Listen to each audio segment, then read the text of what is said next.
Assalamualaikum warahmatullahi wabarakatuh. Hello everyone, ketemu lagi sama aku.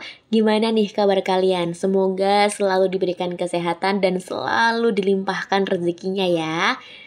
Oke, seperti biasa hari ini aku akan nemenin kalian dengan sebuah cerita yang menarik gitu ya. Dan ini tuh juga kisah nyata seperti kemarin. Jadi tanpa berlama-lama, mari kita simak ceritanya.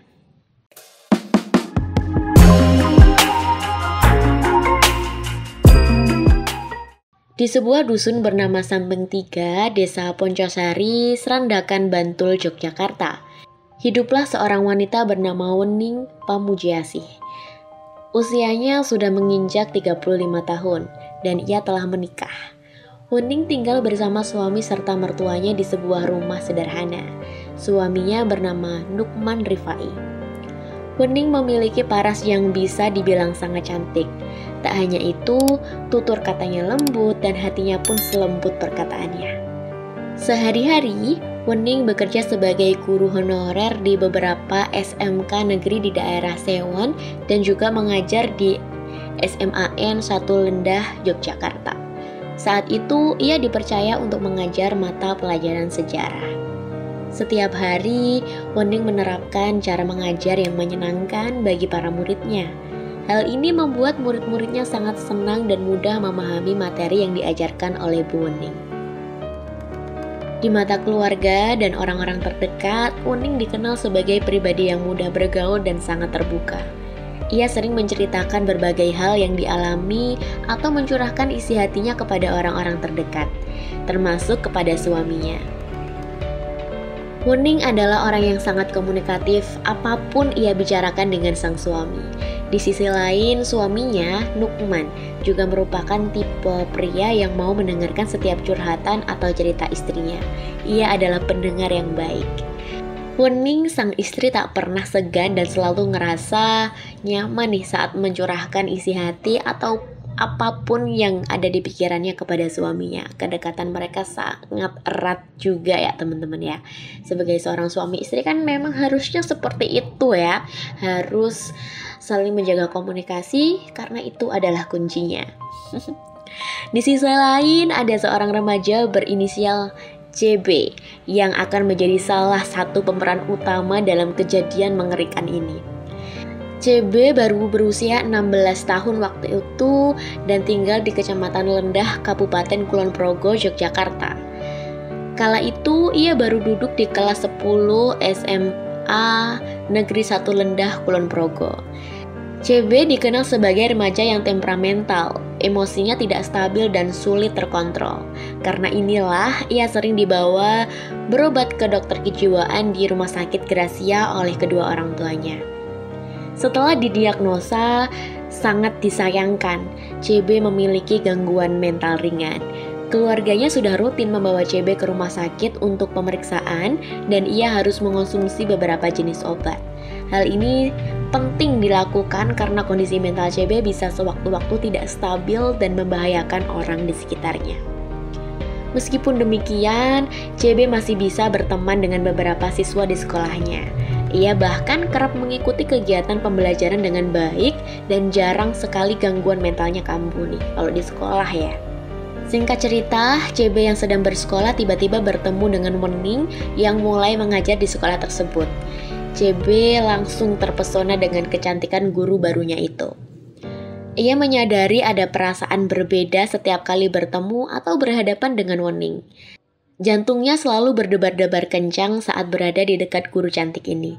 Rasanya dari pandangan pertama CB sudah jatuh hati pada Bu Guru ya. Namun sayangnya meskipun Bu Wening merupakan salah satu guru honorer di sekolah CB, ia tidak mengajar di kelas CB. Wening hanya mengajar seminggu sekali di sekolah itu dan hanya beberapa kelas saja. Awalnya CB merasa kecewa nih. Ia ingin bisa bertemu dengan Bu Wening lebih lama untuk memuaskan rasa bahagia di hatinya. Namun, ia tidak menyerah begitu saja.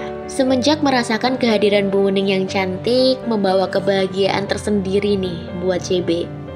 CB sudah berniat ingin berkenalan langsung dan mendekati Bu Wening. Ia mulai berpikir, bagaimana ya caranya ia bisa mengenal lebih dekat dengan Bu Wening. Sampai-sampai dalam beberapa kesempatan, CB kerap mencuri-curi waktu untuk menghampiri Bu Wening dan mencoba berkomunikasi atau membuka obrolan. Hal ini secara rutin ia lakukan. Biasanya setelah Wening selesai mengajar, CB akan langsung menghampiri Wening di depan kelas. Tidak jarang juga ketika murid-murid lain sudah pulang, CB yang melihat Bu Wening masih di dalam kelas akan langsung menghampiri, masuk ke dalam kelas tersebut untuk mengobrol dan bertanya hal-hal random. Pertanyaan-pertanyaan itu pastinya di luar topik pembelajaran ya. Sengaja ia lakukan karena tidak tahu harus membicarakan apa nih sama bu guru yang ia taksir ini. Suatu hari, CB bertemu dengan Bu Wening di sekolah. Tanpa ragu, ia tiba-tiba menyapa, "Bu guru cantik, ibu orang mana ya?" Wening sedikit terkejut namun menjawab dengan lembut, "Aduh, terima kasih, enggak jauh kok dari sini. Kenapa?" "Ah, enggak apa-apa Bu," jawab CB. "Ibu kalau boleh tahu sudah punya suami belum?" Wening tidak merasakan keanehan pada pertanyaan itu. Ia langsung menjawab, "Punya kok." "Kenapa memangnya kok tanya-tanya begitu?" "Ah, enggak kok Bu, ibu cantik," ucap CB sambil berlari kecil, meninggalkan Wening yang ngerasa ada sedikit keanehan nih sama sikap muridnya itu. Setelah jam sekolah usai, Wening pulang ke rumah. Seperti biasa, ia menceritakan kesehariannya pada sang suami. Kali ini ia menyampaikan keanehan yang ia rasakan dari salah satu muridnya. "Mas, tadi di sekolahku ada siswa yang agak aneh," cerita Wening. "Aku nggak ngajar sih di kelasnya, tapi siswa ini seperti ingin tahu kehidupan pribadiku. Masa ya dia sempat-sempatnya nih nanya di mana rumah tinggalku, tinggalnya sama siapa. Kesannya tuh kayak pengen tahu gitu loh. Tahunya tuh kayak lebih ke privasi lebih dalam gitu loh mas. Sampai-sampai dia nanya aku sudah nikah apa belum." Wening sengaja menceritakan hal itu, berharap mendapatkan tanggapan dari suaminya. Namun, sang suami justru menjawab dengan santai, "Ah, mungkin perasaan kamu aja. Ya wajarlah, kamu kan perhatian sama murid-muridmu. Mereka juga sesekali pengen perhatian juga ke kamu. Sudah, jangan kebanyakan suuzon, positive thinking aja. Mungkin memang itu siswa yang baik." Mendengar ucapan suaminya, Wening tidak banyak bicara. Ia merasa ada benarnya juga. Ia memutuskan untuk lebih berpikir positif, menganggap siswa itu memang berhati baik. Singkat cerita, berbulan-bulan berlalu hingga mencapai 1 tahun. Selama itu, CB tidak memiliki keberanian untuk menyatakan perasaannya kepada gurunya. Dalam usahanya mendekati Wening, CB mulai terlibat dalam tindakan yang tidak etis.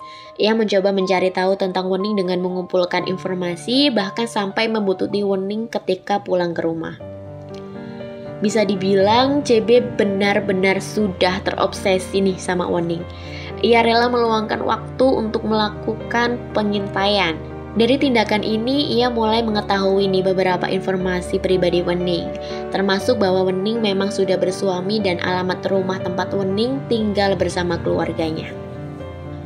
Tibalah suatu hari tepat pada tanggal 20 November 2019, suami dan mertua Wening berpamitan untuk pergi menghadiri pertemuan warga di masjid sekitar tempat tinggal mereka. Saat itu memang ada acara di desa. Sebelum pergi, suami Wening berpesan, "Sayang, aku mau ke masjid, habis ini ada pertemuan, mungkin pulangnya lebih malam ya, kamu jangan nunggu aku.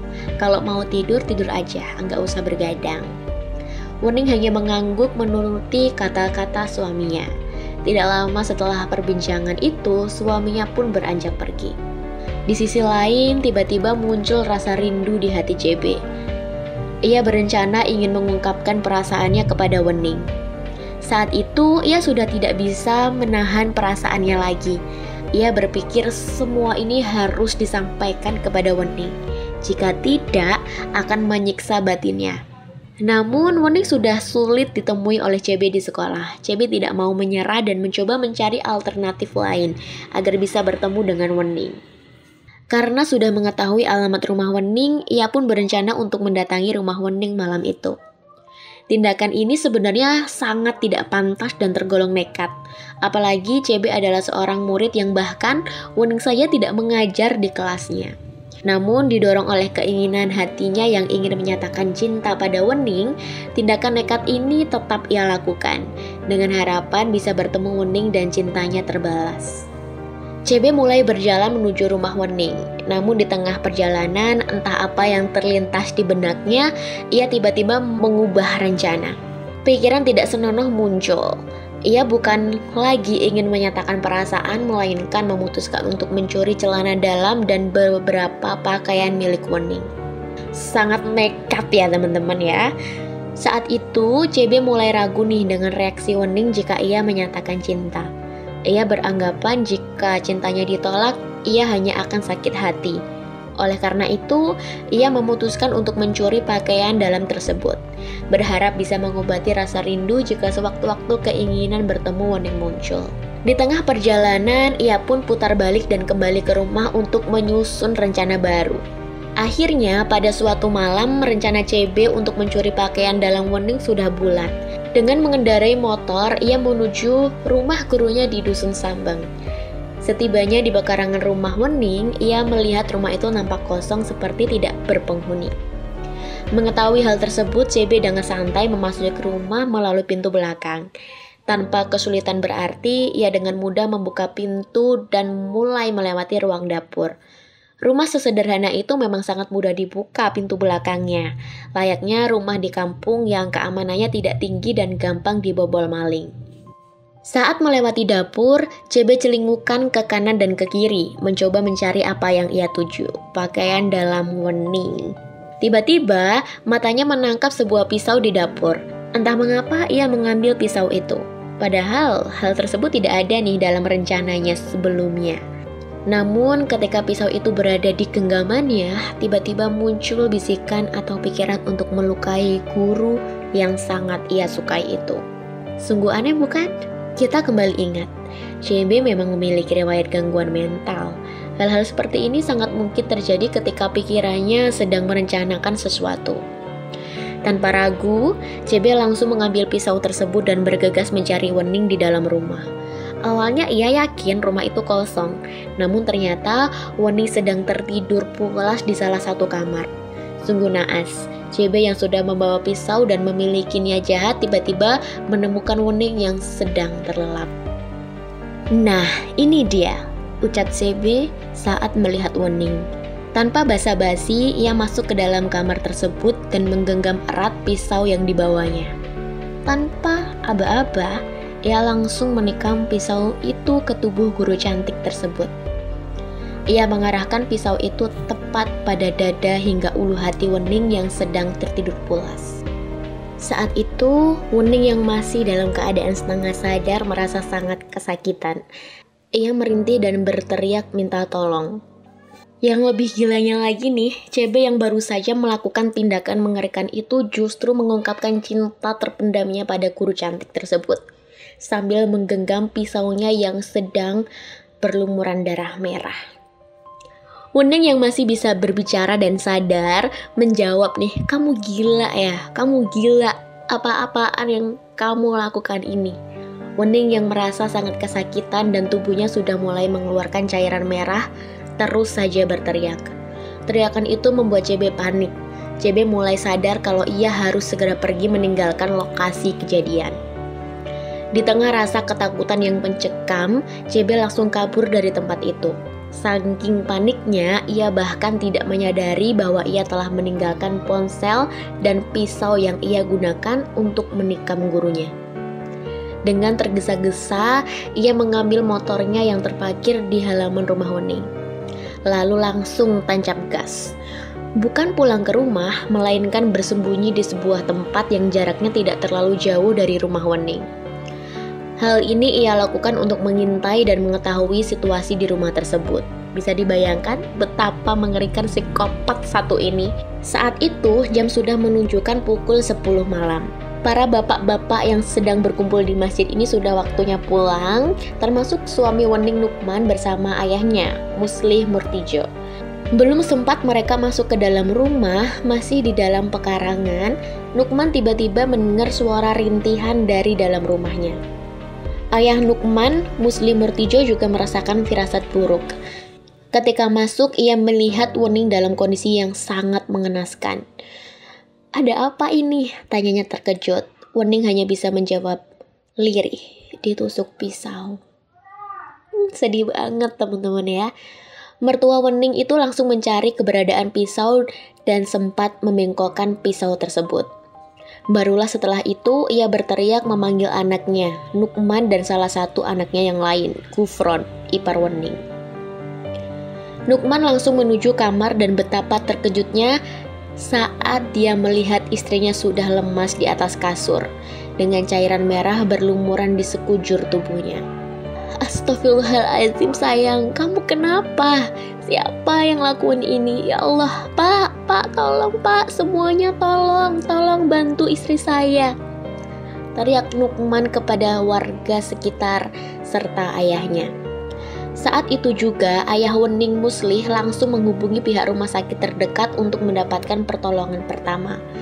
Pada saat yang sama, teriakan Nukman mengundang beberapa warga yang datang ke rumah mereka untuk mencari tahu nih apa yang sebenarnya terjadi. Warga yang datang merasa penasaran, namun tidak berani sembarangan masuk ke dalam rumah mereka. Mereka hanya berani melihat dari kejauhan saja.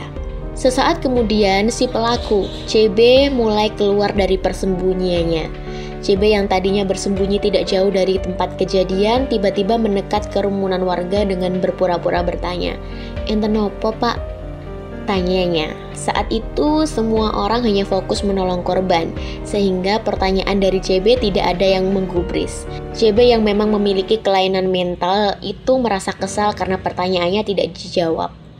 Ia akhirnya memutuskan untuk pergi dari lokasi. Saat itu ia masih belum sadar nih kalau ponselnya tertinggal di tempat kejadian. Tidak lama kemudian ambulans tiba di lokasi. Wening segera dilarikan ke rumah sakit. Luka yang diderita Wening sudah sangat parah, sehingga ia harus dirujuk ke rumah sakit Sartijo. Setelah Wening dibawa ke rumah sakit, barulah suaminya Nukman melaporkan kejadian ini ke Polsek Serandakan.